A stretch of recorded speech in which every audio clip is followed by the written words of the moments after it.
Өлкөдөгү акчанын баары кайда экени жөнүндө ойлонуп көрдүңүз беле? Банктабы, жаздыктын астындабы же бар банктабы? Азыр айтып берем.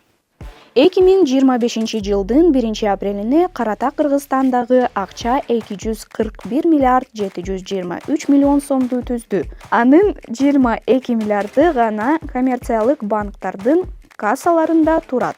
Ал эми банк системасынан тышкары 219 миллиард сом бар. Бул былтыркыга караганда дээрлик 14%га көп.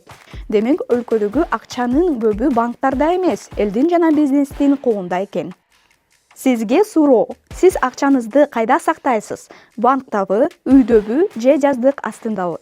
Комментарийге жазыңыз, ошондо 219 миллиарддын канчасы сиздин колуңузда экенин эсептеп чыгабыз. Өзүңүзгө жана акчаңызга кам көрүңүз.